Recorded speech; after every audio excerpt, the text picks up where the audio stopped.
Salut tout le monde, je m'appelle Maude Landry. Bienvenue à Fait avec soin, un balado de la CSQ en collaboration avec le Secrétariat à la condition féminine du Québec.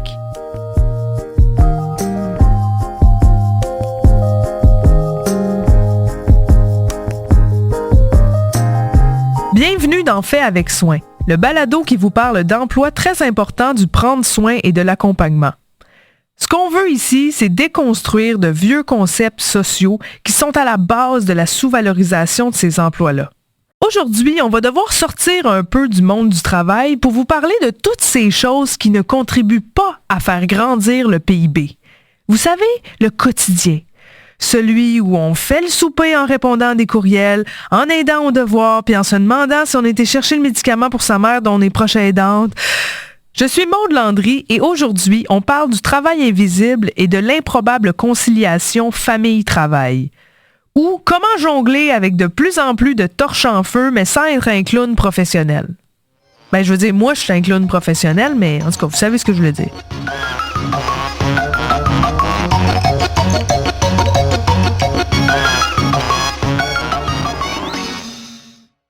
Le travail invisible, c'est tout ce qui ne compte pas dans le PIB. Naïma Amrouni nous en a parlé. Je m'appelle Naïma Amrouni, je suis professeure de philosophie à l'UQTR, l'Université du Québec à Trois-Rivières, et titulaire de la chaire de recherche du Canada en éthique féministe sur la vulnérabilité et les injustices structurelles. Bon, ben, évidemment, on parle souvent en termes de PIB. Là, les indicateurs de progrès comme le PIB, produit intérieur brut, ben, ça mesure la valeur totale de tous les biens et services qui sont produits dans un pays. Donc, tout ce qui relève de l'économie formelle, de la sphère marchande pendant une période donnée, donc soit un trimestre ou bien une année. Et c'est ce qui permet aussi de mesurer la croissance d'un pays, d'un État, et de faire des comparaisons avec d'autres pays. Évidemment, ce qui passe sous le radar, là, ce qui est complètement invisibilisé dans les indicateurs de progrès comme celui du PIB, ben, c'est tout ce qui relève de la sphère de la reproduction, tout ce qui relève du care, qui demeure à la marge de l'économie formelle.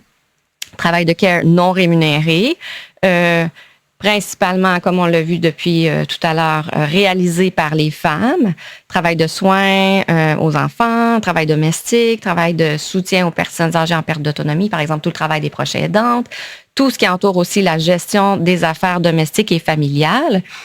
Dans certains pays aussi à travers le monde, les pays des Suds, on se retrouve dans des économies où le chef de la famille demeure aussi le principal pourvoyeur et où tout le travail qui est réalisé par les femmes se fait de manière gratuite. Donc, dans le PIB, on n'aurait pas non plus le calcul, la valorisation de tout le travail qui est réalisé gratuitement, par exemple, par des femmes sur dans les champs, le travail de récolte, etc. Donc, non seulement il y a le travail de care qui passe sous le radar, qui est invisibilisé dans les indicateurs comme celui du PIB, mais il y a aussi tout ce travail-là qui n'est pas rémunéré, en fait. Et si je vous dis que pour ces activités non rémunérées liées au prendre soin et à l'accompagnement, les femmes en font encore beaucoup plus que les hommes?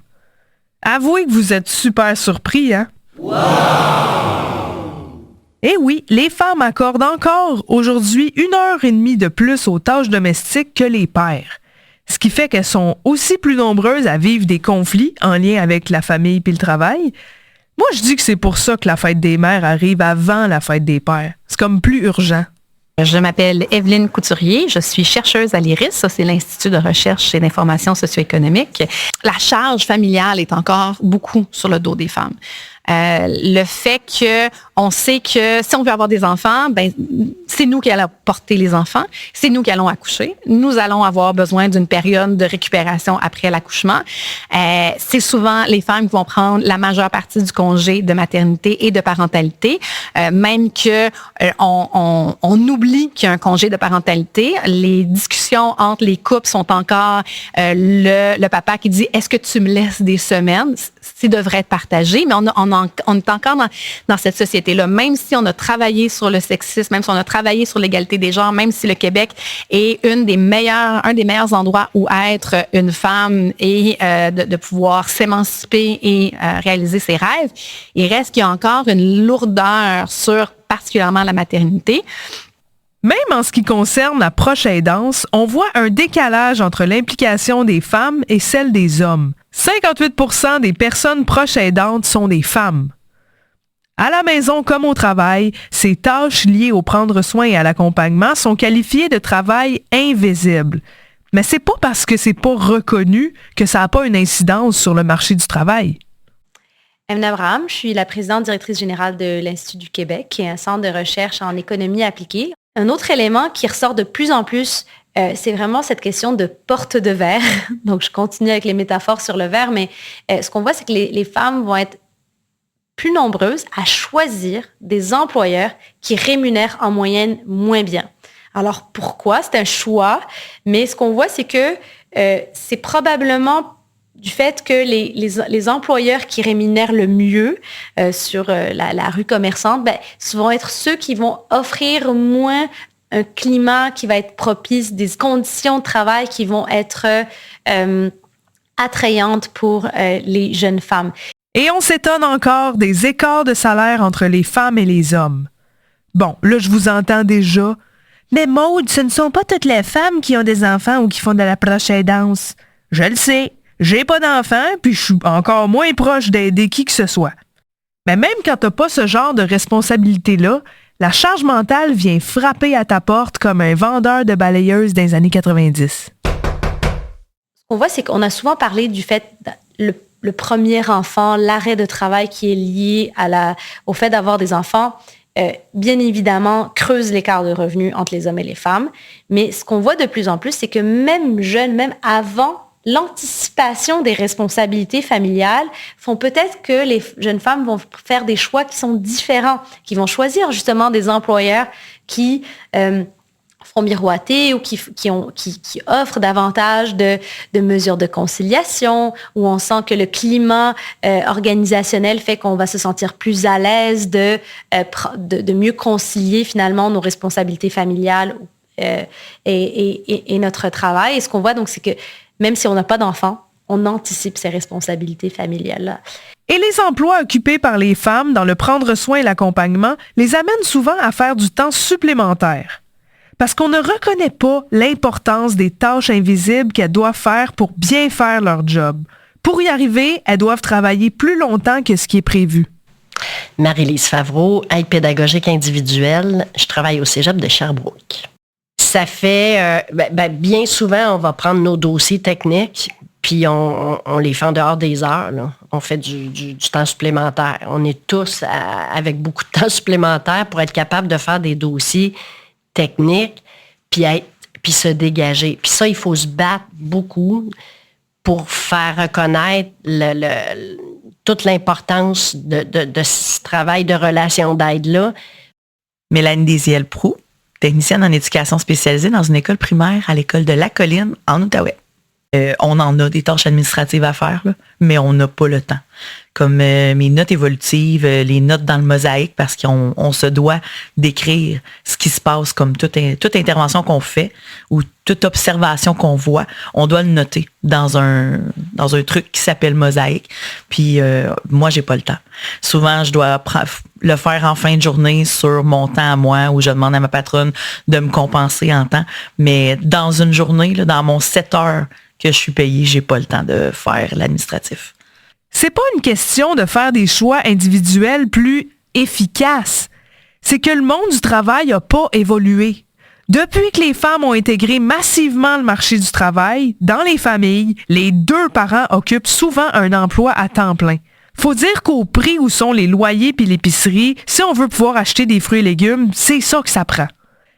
Même si on a mis en place des programmes comme le réseau des services éducatifs à l'enfance, la conciliation famille-travail demeure encore difficile pour plusieurs femmes. Ironiquement, ça inclut celles qui travaillent dans les emplois du prendre soin et de l'accompagnement. Je suis Mélanie Lefrançois, je suis professeure en santé et sécurité du travail à l'UQAM, à l'École des sciences de la gestion. Je vais y aller de ma perspective de chercheuse en horaire atypique, puisque moi j'ai constaté plusieurs emplois du CARE ont des horaires atypiques, c'est-à-dire qui ne sont pas du lundi au vendredi de 9 à 5.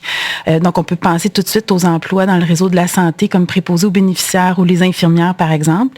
Mais il y a aussi d'autres emplois encore moins visibles, à mon avis, par exemple les éducatrices en service de garde en milieu scolaire qui font face à des horaires fragmentés. Donc, ils vont travailler un petit peu avant les classes, sur l'heure du midi, puis après les classes, et que ça peut créer une très grande précarité d'emploi et qui pourtant joue un rôle clé dans les écoles du Québec, mais on n'en entend pas tant parler. Et donc, les liens, je trouve, entre conciliation travail-famille et emploi du CARE dans ce contexte-là, c'est que, évidemment, les horaires atypiques sont pas arrimés aux services sociaux qui sont offerts normalement pour la conciliation, qu'on pense aux horaires de garderie. Donc, ça pose un réel défi, mais c'est aussi que les femmes qui exercent ces métiers-là demeurent responsables de la charge domestique et assument un rôle au travail qui ressemble à ce qu'elles ont à faire aussi à la maison. Donc, la double charge émotionnelle qui peut être associée peut avoir des impacts, à mon sens, importants sur la santé. Et même quand on revient à la maison, quand on occupe un emploi du CARE, on ne peut pas ne pas penser au travail. Claudine et Marina nous en donnent des exemples. Je m'appelle Claudine Blouin. Je suis orthophoniste. Je travaille au centre de services scolaires de la capitale, à l'école de la Grande Hermine. Et c'est certain qu'on ne peut pas empêcher notre cerveau de réfléchir. Fait que c'est certain que sur le chemin de la maison ou le soir, ça se peut très bien que je sois dans la douche puis que je pense « tel élève, faudrait que je pense à dire ça à son enseignante. » Bonjour, je m'appelle Marina Baudouin. Je suis enseignante au primaire en première année. En fait, quand je mets la tête sur l'oreiller, je pense, ah oui, tel élève, il ne faut pas que j'oublie, demain, il y a telle chose. Ah, lui, il faudrait que je le change de place, ça ne fonctionne pas, il n'est pas attentif. Ah oui, tel autre, il arrive telle chose. Ah, il ne faudrait pas que j'oublie d'appeler tel parent. C'est vraiment la charge mentale. On les aime, on s'implique. Dalia Gesualdi-Fecteau, je suis professeure de droit du travail à l'École de relations industrielles de l'Université de Montréal. Plusieurs d'entre nous qui travaillent sur la question du temps de travail, c'est que nous sommes largement mûrs au Québec pour revoir les normes en matière de temps de travail, les normes en matière de lieu de travail. Alors, qu'est-ce qu'on considère comme du temps travaillé? C'est le temps qu'on effectue sur les lieux du travail. Mais si on prend l'exemple des profs, par exemple, la quantité d'heures qu'elles travaillent quand elles sont à la maison, à répondre à des courriels, à imaginer des stratégies qu'elles vont mobiliser en classe. Alors, toute cette question du lieu de travail, toute cette question du temps de travail, comment on l'a conçu? C'est qu'on l'a conçu à l'aune de l'établissement industriel, de la personne qui rentrait travailler à 9 heures, qui sortait à 5 heures ou qui travaillait dans un bureau. C'est largement dépassé et je dirais encore plus quand on pense à des emplois du CARE parce que le travail va se réaliser en partie à l'extérieur du lieu physique de travail et il y a un brouillage complet entre la démarcation fixe de l'horaire de travail et ce qu'on va faire en termes de travail effectif. Donc, je pense que la table est mise depuis plusieurs années pour une refonte, repenser complètement comment on encadre le temps de travail, comment on encadre le lieu de travail. Bon, on fait quoi avec ça? On fait comment pour améliorer la conciliation famille-travail? Parce qu'on s'entend, c'est pas juste en travaillant à notre organisation personnelle, en s'achetant un énième planner ou en confiant notre horaire à ChatGPT qu'on va s'en sortir. Je pense que dans certains cas, on peut avoir des espaces de dialogue, comme l'évoque Mélanie, qui émergent dans des milieux parce qu'il est arrivé un événement X, parce qu'on a des bons acteurs en présence qui favorisent la mise en place d'espaces de dialogue, mais je pense qu'il faut institutionnaliser ces espaces-là de façon formelle. Je pense qu'on ne peut pas laisser ça au bon vouloir de chaque milieu de travail, où là, ça va dépendre d'une pluralité de facteurs qui va permettre la mise en place de ce genre de structure-là.